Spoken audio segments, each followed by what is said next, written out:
So it wouldn't be a video with me if I didn't have this be the third time I've tried to record this. Okay. They say Lake Superior never gives up her dead. And for once, that spooky saying, it's not just folklore. It's science. It's tragedy. And it's one of the most chilling realities of the world's largest freshwater lake. Most lakes, or even the ocean, if someone drowns, nature eventually pushes their body back to the surface. It's grisly, but it's predictable. Families get closure, but not here. In Superior, once you're gone, you stay gone. So today we're boarding the Morbid school bus for a trip north to a place where shipwrecks become tombs. Divers meet the preserved dead face to face, and mortuary science explains why the cold, black depths of Lake Superior are unlike anywhere else on Earth. Buckle up and maybe don't go swimming, or at least don't drink the lake water. I don't know if this is going to be published on a Monday or not, but I'm going to sing it like we are. It's just another morbid Monday. Wish it was Friday, but here the we are. Let's go. Cue the intro.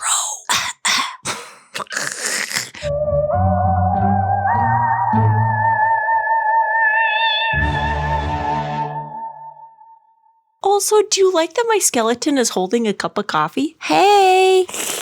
Let's start with the basics. Normally, when a person drowns in water, bacteria in the body start breaking down tissues. That process creates gases like methane and carbon dioxide. Think of it like a balloon filling you up, but it's inside of you. And eventually, you get buoyant enough that you pop back up to the surface like a macabre pool toy. But Lake Superior is built different. Its average temperature year-round hovers around 40 degrees Fahrenheit or 4 degrees Celsius for my science nerds outside of the US. That's refrigerator cold. Cold enough to slow bacterial activity to almost nothing. And when bacteria can't throw their little gas party inside of you, the balloon never inflates. So you stay heavy and you stay down. Add in the fact that Superior's deep waters are oxygen poor, which slows decomposition even further, and you've got a natural morgue where the dead don't float. Most lakes will give you back eventually, but Superior just says, nope, you're mine, don't you know? You betcha, that's the lake for you. This isn't just science, it's legend. The phrase, Lake Superior never gives up her dead, has been around for over a century. The Ojibwe people, who've lived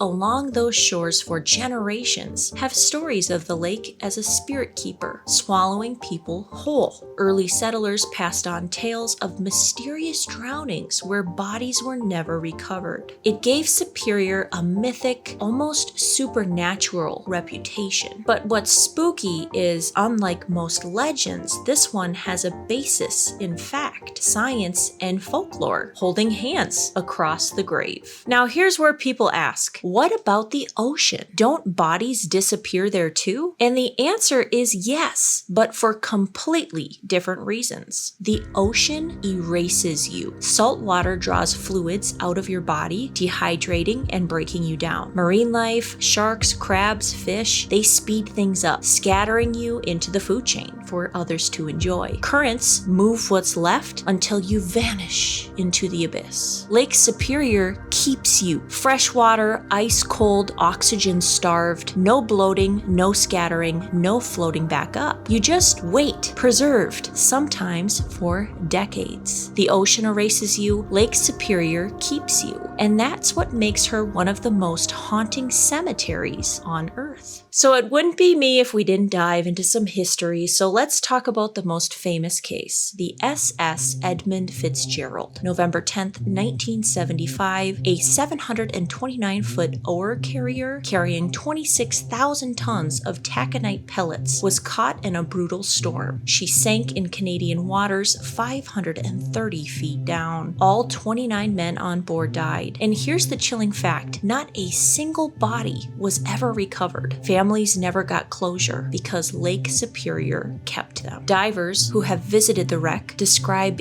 eerie scenes. Shoes still lined up in crew's quarters. The ship's bell Hell, even shapes in the silt that looked unmistakably human. Some bodies were reportedly preserved by the cold, but they remained entombed in the wreck. The Edmund Fitzgerald isn't just a shipwreck, it's a mausoleum sealed by the lake. And the fact that Gordon Lightfoot immortalized it in song only makes its ghostly reputation stronger. Maybe we can play a clip of the song here. Oh no, we can't. YouTube violations. You'll have to look it up. Sorry about that. And the Fitzgerald isn't alone. Superior holds over 350 shipwrecks. Did you know that? Well, now you do. The SS Kamloops, which sank in 1927, still has bodies preserved in her hull. Nicknamed the Kamloops doll by divers, a haunting reminder of how intact a human body can remain even down there. There's also the SS Bannockburn, lost in 1902, known as the Flying Dutchman of the Great Lakes. Her wreck has never been found, and neither have her crew. And beyond ships, there are countless stories of missing swimmers, fishermen, and boaters whose bodies just never came back. Families left without funerals, without closure, because Superior doesn't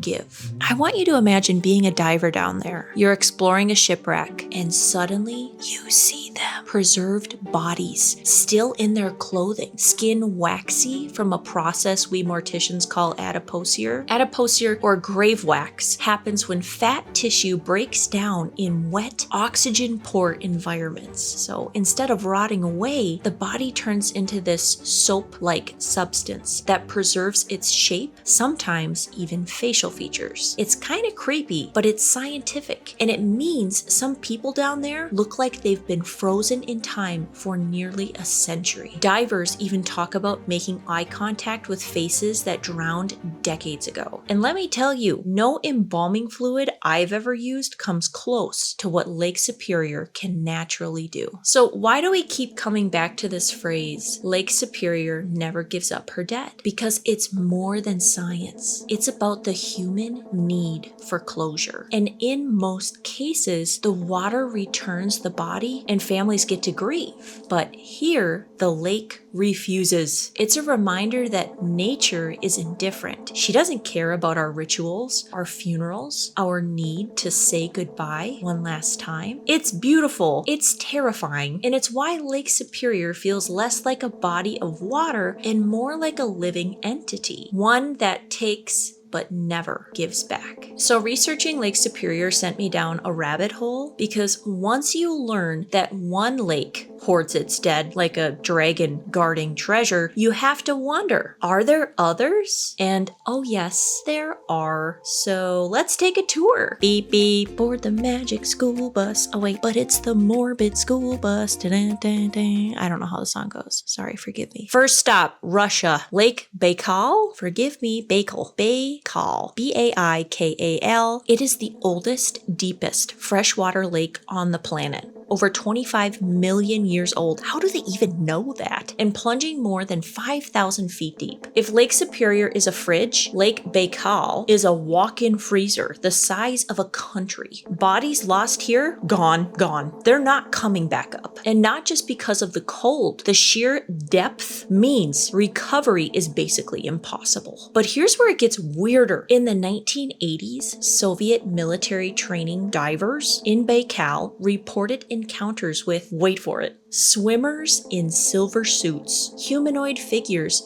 huge in size, moving effortlessly underwater at depths humans shouldn't survive. The divers tried to capture one, and several of them died during the attempt. To this day, locals call them Baikal's aliens. So Baikal doesn't just keep her dead, she allegedly has house guests. The scariest Airbnb you will never book. I mean, did you see all the articles about the aliens are in the oceans? Maybe they're in the lakes too. Maybe. Now let's hop over to Oregon. Crater Lake. It's stunning, bright blue. On my bucket list to go see. Impossibly clear, like it was photoshopped, but it's also spooky as hell. The lake formed inside a collapsed volcano about 7,700 years ago, and native Klamath legends say it was created during a battle between the sky god and the god of the underworld. Basically, this isn't just a lake, it's a spiritual battleground, and it has its own resident ghost, the Old Man of the Lake, a giant tree trunk that's been floating upright in the water for over 120 years, drifting silently from one side of the lake to the other, like some creepy arboreal specter. Scientists have studied it, tourists have spotted it, I've even seen it on TikTok, and it still refuses to sink. Fun fact, in 1988, researchers tracked the old man for a whole summer. It traveled over 60 miles around the lake as if it was on some ghostly patrol. And honestly, if I was canoeing and that log popped up beside me, I'd just say, nope, the old man can have the lake. I'm out. I might turn on my spirit box just to see, if anything. Wanted to say hi first, and then I'm out.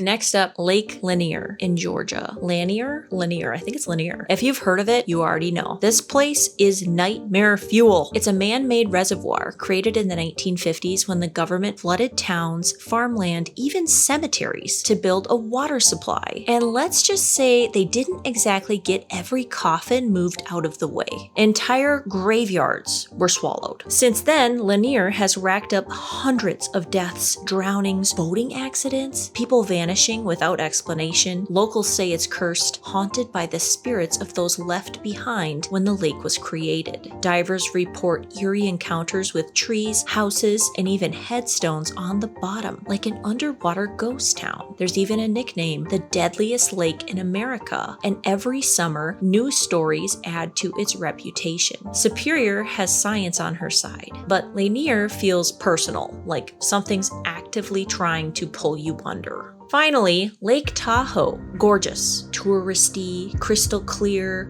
and allegedly full of mob victims. The rumor goes that in the mid-20th century, the mob dumped bodies here because the lake is so deep and cold, they would never resurface again. Divers whisper about fully clothed men in suits, eerily preserved, just hanging out down there. No official evidence, but when you look at Tahoe's depth and temperatures, it's not impossible. The creep factor? Families vacation there. Kids splash in the shallows. All while legend says there are dozens, maybe hundreds of gangland ghosts frozen in the abyss. It's Vegas meets Superior, but with more ski resorts. So yeah, once you start digging, you realize Lake Superior isn't the only water body with secrets. Russia's Baikal hides its dead and maybe aliens. Oregon's Crater Lake comes with its own floating ghost log. Georgia's Lake Lanier is basically a cursed cemetery with a boating ramp. Sounds like my kind of party. And Tahoe, well, if you're mobbed up, that's where you take your last swim. Superior keeps her dead, but she's not alone. Around the world, lakes hold bodies, legends, and the kind of stories that make you think twice before you ever dip a toe in. So yes, Lake Superior never gives up her dead. Not because she's cursed, but because she's cold,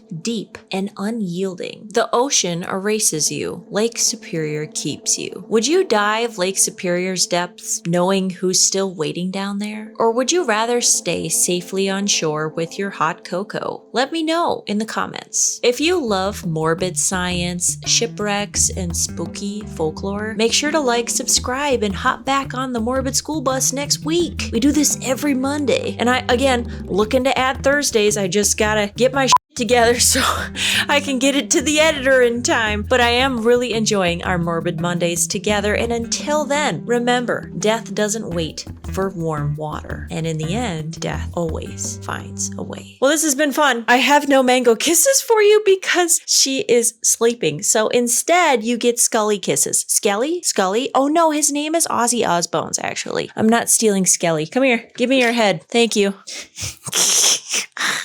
Here you go. Can you feel the love? Is this ASMR Skeleton Edition? How is that? Okay, let's massage your jaw. Oh, that's kind of yummy. Okay, anyways, we'll see you next time. What do you want to talk about next week? Tell me below. Seriously, I'm dying to know. What are you dying to know? I want to know. I'm dying, you're dying, a little bit every day. And now I want to know what you're dying to know. Okay, anyways. Love you. Bye-bye.